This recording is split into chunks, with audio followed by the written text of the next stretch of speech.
Properties and there measurement, ये आपका topic है। इसलिए सबसे पहले बात करेंगे हम किसकी, प्रॉपर्टीज की। तो देखिए प्रॉपर्टीज क्या है। प्रॉपर्टीज होता है एक कैरेक्टरिस्टिक, किसी भी मैटर का एक कैरेक्टरिस्टिक, एक गुण जो एक मैटर के पास है, that is basically a property. जैसे ये मार्कर, इस मार्कर के पास कुछ कैरेक्टरिस्टिक है, लाइक इसका एक कलर भी है और ये काम भी करता है, क्या ये लिख सकता है, तो इसके पास एक गुण है that it is having a writing property, so it is basically a definition of property, how the matter look, how the matter act, that is basically a property। अब प्रॉपर्टी को केमिस्ट्री में अगर क्लासिफाई किया जाए तो it can further classify into two categories, एक होती है आपकी फिजिकल प्रॉपर्टी और एक होती है आपकी केमिकल प्रॉपर्टी। तो प्रॉपर्टीज को ही हम आगे क्लासिफाई करते हैं, it is divided into two types.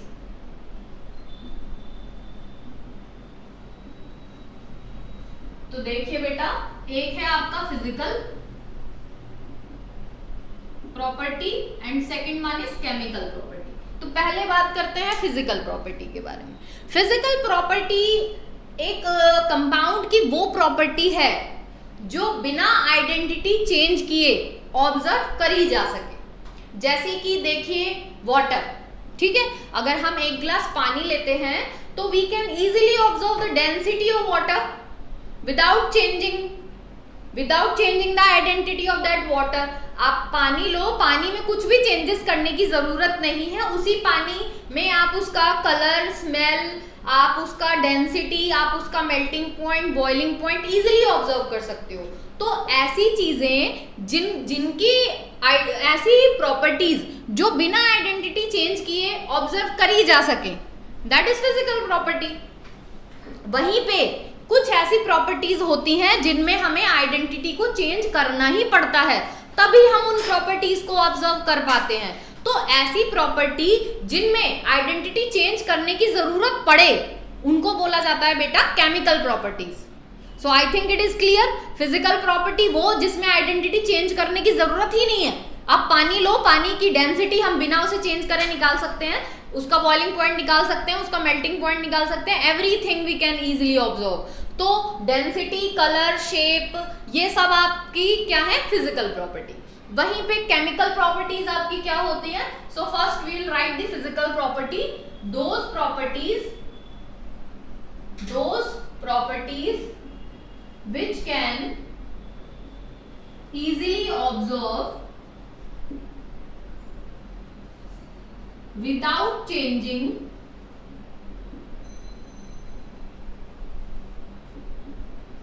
the identity of that matter।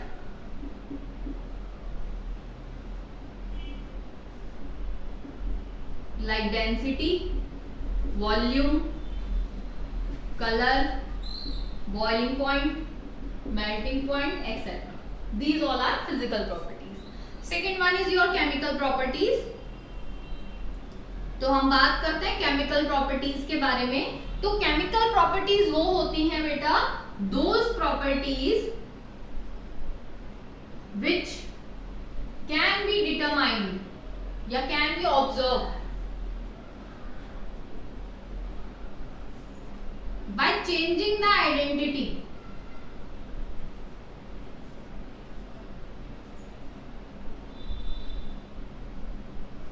of matter। तो देखिए जैसे कि rusting, flammability, oxidation, reduction, these all are क्या आपकी केमिकल प्रॉपर्टीज। देखिए अगर मुझे बताना है कि कोई भी चीज कार्बन का ऑक्सीडेशन जो है, ऑक्सीडेटिव वैल्यू या उसका हीट ऑफ कंबशन कितना है, अगर आप कार्बन की कंबशन कराते हो, अब आपने कार्बन को कंबशन कराया, कराने के बाद जब कंबशन हुआ तभी तो आप निकालोगे हीट ऑफ कंबशन कितना है। तो अगर आपने उसे जलाया ही नहीं, आपने उसमें कंबशन करी ही नहीं, तो आप कंबस्टिबिलिटी बताओगे कैसे। तो वहां पे जब आप कार्बन की कंबशन कराओगे तो वो क्या कार्बन कार्बन ही रहेगा, वो तो चेंज हो जाएगा। किस फॉर्म में चेंज हो जाएगा, कार्बन से CO2 में चेंज हो गया। So that is what combustion या दैट इज व्हाट कंबसिबिलिटी इज। तो वैसे ही अगर आपको ऑक्सीडेशन देखना है, रिडक्शन देखना है, तो वो एलिमेंट या वो सब्सटेंस उसको आप अगर उसके ऑक्सीडेशन देखना चाहते हैं, रिडक्शन देखना चाहते हैं, तो आपको उसमें ऑक्सीडेशन करवाना पड़ेगा। रिडक्शन देखना चाहते हैं तो रिडक्शन करवाना पड़ेगा। आप उसकी फ्लेमेबिलिटी देखना चाहते हैं तो आपको उसे फ्लेम पे रखना पड़ेगा। तो जब भी आप ऐसा कुछ करते हो तो क्या वो सब्सटेंस अपनी आइडेंटिटी में ही रहता है? नहीं, वो अपनी आइडेंटिटी को चेंज कर देता है, क्योंकि आप उसमें कुछ ना कुछ तो एक्सटर्नली एप्लीकेशन कर ही रहे हैं। अब जब आप एक्सटर्नल एप्लीकेशन कुछ ना कुछ करोगे तो आइडेंटिटी में कहीं ना कहीं चेंज तो आएगा। तो ऐसी प्रॉपर्टी जो कि आइडेंटिटी चेंज होने से ही पता चलती हैं, वो होती हैं बेटा आपकी क्या, केमिकल प्रॉपर्टीज। तो ये तो हमने डिस्कस किया प्रॉपर्टीज के बारे में। अब हम यहाँ पे डिस्कस करेंगे आपकी क्वांटिटी